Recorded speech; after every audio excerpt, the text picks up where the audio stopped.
Virginia's Appalachia, rich in culture and tradition and largely misunderstood by outsiders. The region is a bridge from the past to the present. This series will explore local legend and lore mixed with the science and skill you'll only find in Virginia's Appalachia. Today, we're taking a dive into the Appalachian practice of logging with horses, and we found a sort of Appalachian authority on the matter. Jason Rutledge is a woodsman living in Floyd County, Virginia. He's a lifelong farmer and a co-founder of the Healing Harvest Forest Foundation, a group that supports forest restoration. He's been training and raising Suffolk punch draft horses since 1981, and he's gotten quite a lot of publicity for being a practicing horse logger. Jason has also trained over 200 people in the skill sets of modern horse logging and restorative forestry. Logging is the way that we address human needs for forest products from the forest. Logging is basically converting a standing tree into the commodity of a log, generally for a fee. That's what logging is. I always like to contrast the difference between a logger and a woodsman. And a logger is someone who converts the trees to the commodity of a log for a fee, where a woodsman is someone who goes in and works in the forest, addressing human needs, but doing it in such a way that they can always return again, as opposed to once in a lifetime experience, which is what a clear cut is. Cut all the trees at one time, then you don't get to cut again for a whole lifetime. You practice restorative forestry, like we promote. You go back every 10 years, and so the forest keeps getting better, quicker and quicker. I think horse logging has been around since or oxen, animal powered is the word I like to use because it includes other animals besides horses. I mean, there are oxen, which are cattle, which was a more common way of logging for many years. And of course, there are mules, which is a hybrid animal. So animal-powered logging has been around since people have domesticated animals. So it's been thousands and thousands of years. And it's an interesting thing in this country. When the white man first came here, there was nothing but forest. So the first industry or job was to remove the forest so they could plant food. The Native Americans had some food plots in little meadows that they had over the years kept clear through prescribed burning and such. So logging is probably one of the oldest practices for shelter, for wood, for fuel, for keeping warm and for cooking food. And they have lived out of the forest. The forest does provide a lot of food that people have eaten traditionally for a long time. Well, you know, because I have the NGO, Healing Harvest Forest Foundation, we do have a very futuristic view of the forest. And when I use that term restorative, I use it instead of the term sustainable. And there's a reason for that, and there's a thought behind it, and I'll share that in that we know from all the scientific evidence being collected that the forest is now in a state of decline. And I don't understand how you can sustain a decline. The point is, if it's either staying the same, getting better, or getting worse. So our position is that in order to have a chance for it to be sustainable or stay the same, we have to restore it. I think the Healing Harvest approach to fulfilling our mission statement, which is to address human needs for forest products while creating a nurturing coexistence between the forest and the human community. This subliminal thing there is the use of the word community in a singular form, because the truth is I want the humans and the forest to be one. We harvest on a 10-year harvest rotation. I always have this little joke that I tell to the apprentices. I say, if you harvest on a 10-year harvest rotation and a two-person crew can harvest 100 acres a year and you have 1,000 acres, how long does it take you to get done? Well, the math says, oh, in 10 years you'll be done. But you won't, because when you get done, you can start over where you began by doing it again. That's the hillbilly Appalachian definition of sustainability. But it's based upon restoration, based on the fact that we always take the worst trees first. The trees we leave there are growing faster and better from the thinning, and they're also reseeding the forest from superior specimens that are appropriate to the site, not just whatever's left over after we came in and took what we needed for the most money. This is a different approach. Probably what really drew me in when I met Jason was his commitment to what we leave in the forest is more important than what we take. And that's just not what folks think about when you talk about logging. And so I do like, the branding of restorative forestry. It's hard to put things into words, but honoring the forest, being aware of its history, and acknowledging that we're a part of this earth and we're not separate from it. And so, there are actually beneficial ways that humans can interact with our landscapes to help right some of the wrongs that have been done. And there's just so much learning that can be done out in the woods. I really love, the concept of worst first because trees are incredibly majestic creatures, and but we also build with wood, and people and animals and species of all kinds, utilize materials and other species to thrive. And so the idea of finding ways to interact with the landscape and get the needs that you need, but in a way that has an eye for the future and is honoring those plants and the creatures that call home. That really drew me in, and then obviously working with horses, I'm one of those at a young age really fell deeply in love. And so to combine my desire to work in natural landscapes and to work with horses was just a dream come true. And really being around the horses, especially the work horses, and doing some of these things that are challenging with large creatures and large trees and saws. It's really taught me a lot about being present in the moment. It's taught me a lot about myself and rest and reward and thinking things through, and as Jason says, making ready, just planning things out, and things happen really quickly when you're in the moment. And so just preparation ahead of time and being grounded. And yeah, the horses, when you're working with these beautiful, very strong, powerful, willing animals, you can't turn your head around. They can't necessarily speak to you and say, hey, I'm thinking this. You really need to be paying attention to their body and how they're feeling, and also, the trees and where they're at. And so it's a way of just really being more in the moment, and I really appreciate that. And one mistake that a lot of people make is they think that, well, maybe the best thing to do is to do nothing and don't touch the forest. But in reality, the forest has been poorly managed for so long that we do have the knowledge to know how to manage it better for the future. And through that whole process, we're actually capturing carbon by making forest products out of the trees that go into long-term storage in the form of houses and furniture and flooring and all sorts of forest products.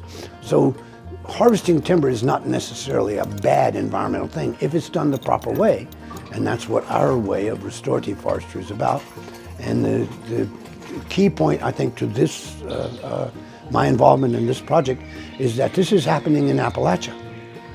That diversity has been recognized as strength in nature. And there's nothing more diverse than the topography of Appalachia. The land is up and down and facing one way and facing another, and there's water and there's rocks and there's so much diversity. So that, I think, is an excellent theater for humankind to express its best effort at making the world a better place, at making the forest a better forest. And I would hope in the end it would help humans be better stewards, be better caretakers of our natural world.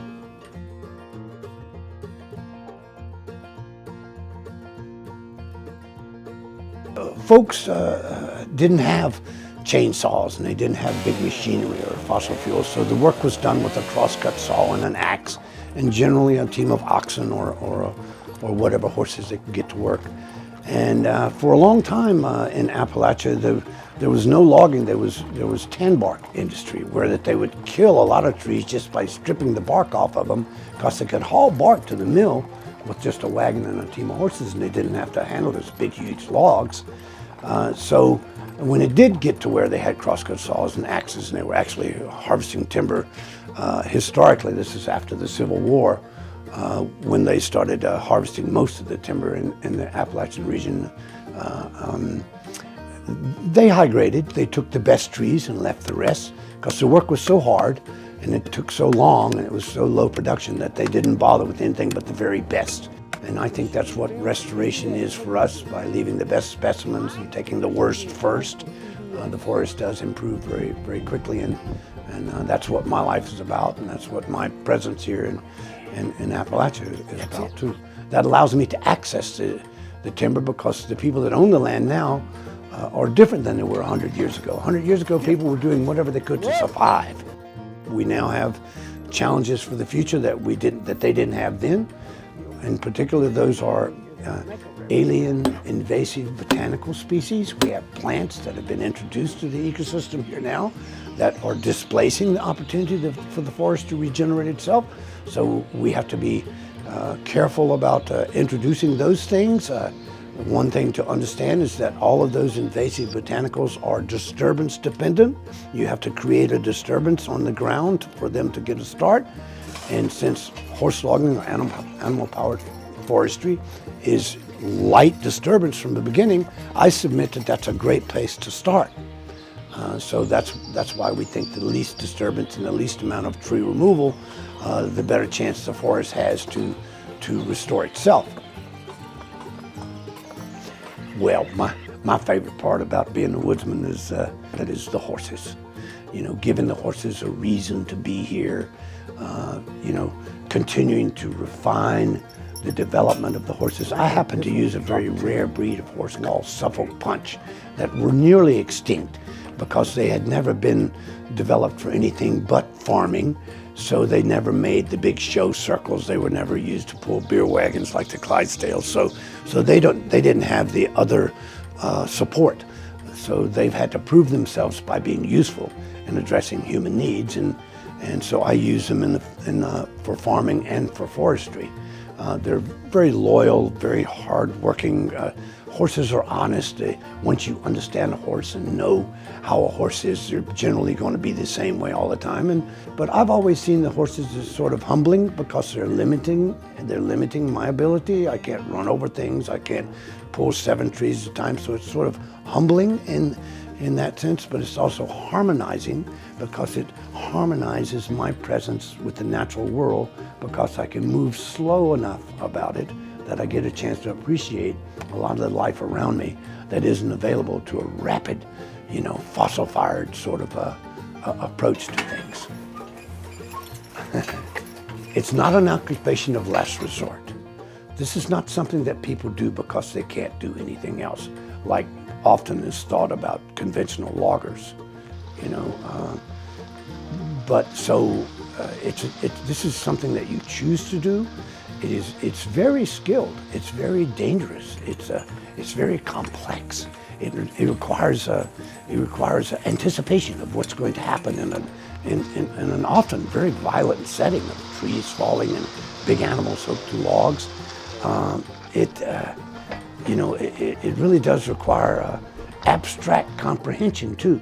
You have to know what's going on without seeing it. Like the saw that's inside of the tree. You've got to know where that saw is without being able to see it. So it really does require a high level of skill and a high level of personal dedication to master all those skills and bring them to your daily activities. So this is not, you're doing a special here about Appalachia. This is not a dumb bunch of hillbillies that don't know any better. These are people who are making conscious choices to do the very best things that they know of to the best of their understanding, science and culture-wise.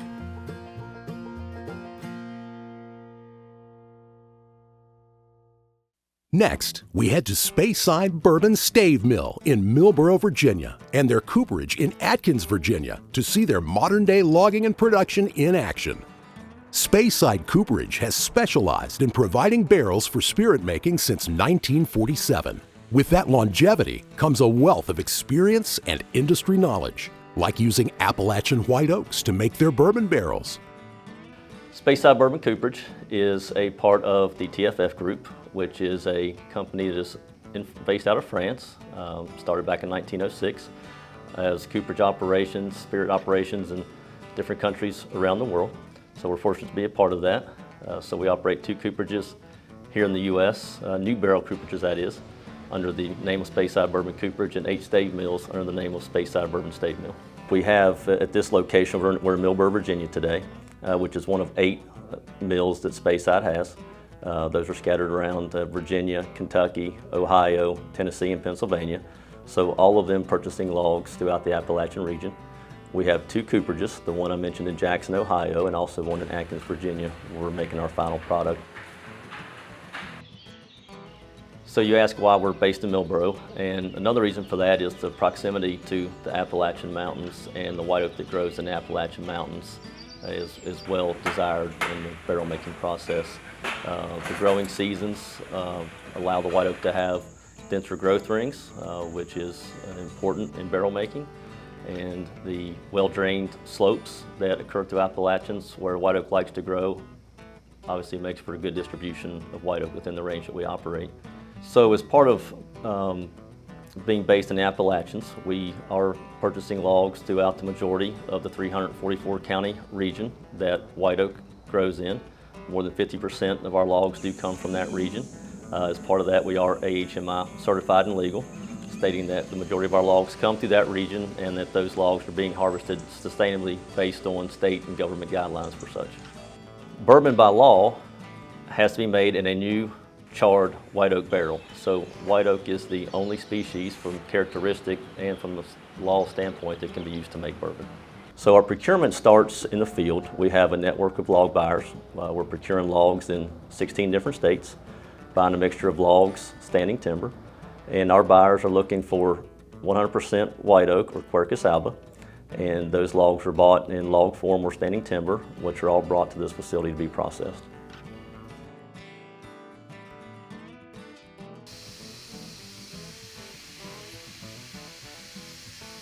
Those logs are brought in here to be manufactured through a quarter saw process, which is the process of splitting the log into half and then half again, which gives 4 quarters. So the reason we're using white oak is because white oak has what's called tylosis, or balloon-like structures that block the flow of water in the cells. They also have lignins that give off flavors into the spirits, and tannins, which provide color. So at the end of the day, the barrel's doing a lot of work to make the bourbon that you and I see on the shelf. So once that process begins, the logs are cut as we mentioned. They're processed down to the final product that we call stave and heading, stave being the sides of the barrel, heading being the tops and bottoms of the barrel. You know, I think the biggest thing that we need to acknowledge is white oak is an important resource to all of us. Here at Speyside, we're interested in making bourbon barrels as a product, but white oak goes far beyond that, and there's many other economical uses for white oak, from lumber, flooring, furniture, cabinets, you name it. White oak's a popular item for that. But there's a lot of social aspects to it as well, and environmental aspects. White oak's, the primary food source for a lot of animals with the acorns it produces, and nesting habitat. So our need for white oak goes way beyond just making barrels. So I think, it's important for us all to understand the complications that go with that, and there's organizations out there such as the White Oak Initiative here in Virginia. We have our Hardwood Initiative, and all aimed at trying to promote the regeneration of not just white oak, but oaks in general, because they're all important parts of our ecosystem. So when we look out in the field and we see harvests that are occurring, whether they're clear cuts or select cuts, understanding what may have gone into that it's not always just an economic gain that was occurring. Sometimes those stands were diseased. They were overcome by invasive species, poor practices in the past that led to management needing to occur. And so those are all important aspects in the longevity of oak in general, and in our case, white oak. So we like to promote sustainable forestry. We like not just from an economic, but from environmental impact. And so it's important, there's a lot of things we got to get turned around in our management techniques. The absence of fire, trying to control invasives better are all challenges that we face ahead of us. And you know, a lot of our landowner base is private, so we've got a lot of people to reach in that to get that management done. But we know it can be done, and so it's obviously in Speyside's best interest to help get that done as well. Just like we as foresters have an interest to protect the resource for our children and future generations, corporations do as well, and companies like Speyside have a vested interest to ensure that there's white oak growing tomorrow, because without white oak, there's no barrels to make the bourbon that the consumers enjoy today. Our last stop is at a family-owned logging operation near Goshen, Virginia. We'll learn about modern-day logging from Scott Barrett, Associate Professor at Virginia Tech from the Department of Forest Resources and Environmental Conservation. He also specializes in forest operations and logging businesses, along with directing Virginia's SHARP logger training program. The forest industry in Virginia, which would include logging as well as the landowners that are selling timber and mills that are producing products, it's over a $23 billion economic impact to the Commonwealth of Virginia, which makes it the third largest industry in the state. So Virginia is primarily forested. It's about 2/3 of the state's land is forested. So it's about 16 million acres of forest. Of those 16 million acres, over 13 million acres are owned by private forest landowners. So the harvesting operations are almost entirely on private forest landowners in Virginia. There are some other landowners, the U.S. Forest Service and State Forest, but the vast majority of all harvesting operations take place on private forest lands. So in the Appalachians, in the western part of the state, it's primarily hardwood forests, so it would be natural hardwoods, which is a mixture of species, almost always naturally regenerated. Yellow poplar is one of the more common species. Then you'd also have the oaks. We've got red oaks and white oaks, also hickory, maple, several other species such as walnut. On any given harvest, you may have a dozen or more different species of trees in that harvested area. So a lot of different species, they all have different growth requirements, they all have different products that can be made out of them. So a real variety of species that you'll find in the Appalachian hardwood region. So one of the things that I'm responsible for is the SHARP Logger program. And so SHARP is an acronym for Sustainable Harvesting and Resource Professional. So it's part of the Sustainable Forestry Initiative program. So companies that are in the Sustainable Forestry Initiative, or SFI, they require their loggers to go through the training program, and we operate the training as an extension program. So the basic principles of the program, we focus on the principles of sustainable forestry, environmental protection, and workplace safety. So it's a 2-day core program to become a SHARP logger. So the participants go through both of those core programs. They're considered a SHARP logger, and then they have to maintain that by earning 8 hours of continuing education every 2 years. So we've got about 1,100 participants in the SHARP logger program. We offer trainings across the whole state of Virginia to make sure that everybody who needs the training program can attend one of our SHARP logger programs. So I think one of the misconceptions, people think that it's giant corporations that are out there doing the logging, but it's really not. These are small family-owned businesses that are out there. They're working with private landowners, and it's a small business that's running the logging operation, and then they're delivering that to the mills that make a product from it. So we're out here today on Martin Logging. Their logging operation is near Goshen, Virginia, and this is an example of a fully mechanized harvesting job in the mountains of Virginia. They have 2 different mechanized fellers, so they've got a tracked feller, and then they've got a rubber-tired feller buncher. So in these operations, it's a whole lot safer because the operator is inside of a cab while the trees are being felled. Same with skidding. They're using a grapple skidder where the operator doesn't have to get out of the machine to pick up the logs. So anytime you can have the operator inside of the cab, it makes for a lot safer operation. On this particular operation, so they're harvesting logs, so the larger, higher quality trees that will be used for lumber. those will go to sawmills. The smaller trees are a little bit lower quality. We would call those pulpwood trees. So they go to a paper mill where they would be made into either paper or packaging products. And then what's left over is what we call logging residues. So this would be the limbs or the tops or trees that were not good enough quality to make paper. So those logging residues are chipped in this job. So it's a whole tree chip. So whatever the remainder of that tree is that they're going to use for chips goes through the chipper, and then that's used for biomass energy. So those logging residues, also called biomass, are taken to a facility where they're burned to generate electricity, which is renewable energy. So they're using a waste product, which otherwise wouldn't have had a better use for a different product. So that waste product is then used to make renewable energy, either to fuel some process at the mill or just to generate electricity. And we've got mills that do both of those here in Virginia.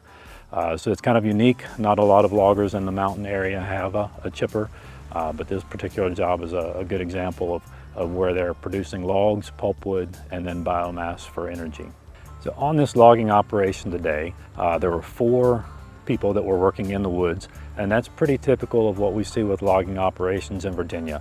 A typical logging operation, especially in the western part of Virginia in the mountains, is going to have between 2 and 4 people that are working in the woods harvesting.